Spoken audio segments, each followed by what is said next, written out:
Well, happy Tuesday to you. Thank you for joining us here on the Market Day Report. I'm Marlin Bohling with you. Let's get you updated on our grain trade. They have seen some profit taking today. Let's take a look at the corn board here first.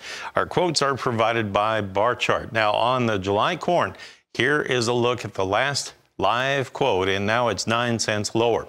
Kind of taking a beating here this morning. We're at 583.5. You have December corn down 6. We're at 509, pretty close to the low of the day here. If you look at soybeans, you have July now 23.25 lower at 1377.5. Kind of taking a nosedive here in the last half hour of trade. November soybeans currently down 15 cents at 1216.25. Then you have the wheat market. The wheat tour is underway today in Kansas. And you have July Chicago wheat down 13.75 at 647. And in Kansas City wheat, the hard red wheat, you have the July contract actually down 9.75 cents. We're at 888.5 right now. That's only 2 ticks from our low of the day. It got as high as 899.5 in the overnight trade and couldn't quite touch $9, and then it backed away from it. So now we're 11 cents off of that as it stands right now.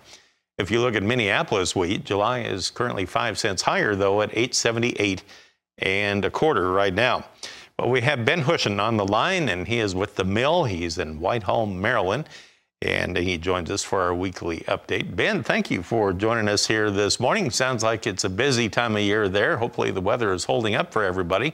Sounds like a lot of progress maybe on putting up hay this week. Is that right? Good morning, Marlin. Yes, since we talked last Tuesday, it's been basically dry. We had one cloudy, drizzly day since we talked last Tuesday, but basically dry. So unbelievable hay weather. You saw everybody cutting at the beginning of the week. By the middle of the week, they were starting to rake it up. And then Friday and Saturday, boy, if you had a baler, I think you had it out in the field. And it was just beautiful, dry, low humidity weather to make hay in May.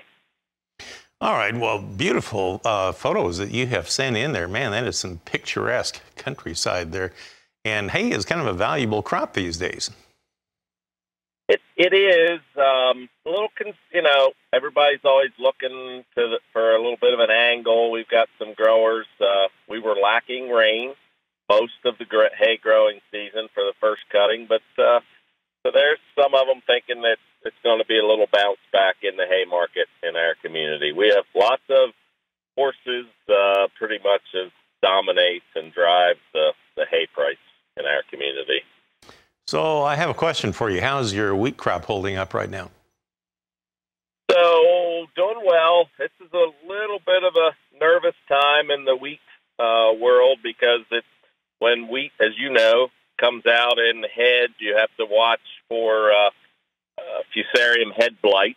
You don't want to get fusarium head blight in your wheat because pretty much it takes, Marlin, the price of wheat in our area from a flour mill wanting to buy it for $6.45, $6.50, down to a number that starts with a 3 if it ends up in animal feed. So we're pretty much helping people stage their wheat. Is it the right time? Is it flowering? And if so, getting pretty much have a 5 or 6 day window there to get their prevention on one of their fungicides, and of course a lot of times a foliar fertilizer while we're doing it. So it's a tight window. Should I do it? What's the long range forecast? All of those discussions are happening on every farm.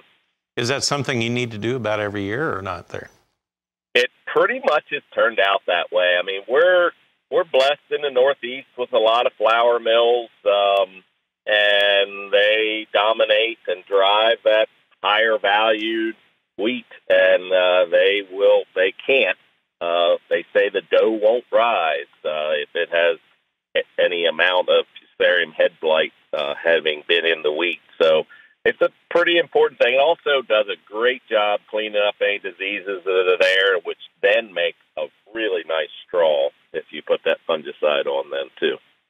All right. Well, thank you for the update, Ben. Always great information from you, and I appreciate the photos and the video as well. That's very helpful for everybody here across the country. That's Ben Hushon of the mill. He's in Whitehall, Maryland. I'm going to take a break right here. We'll come back and we'll take a look at our livestock trade and some of the outside markets when we come back.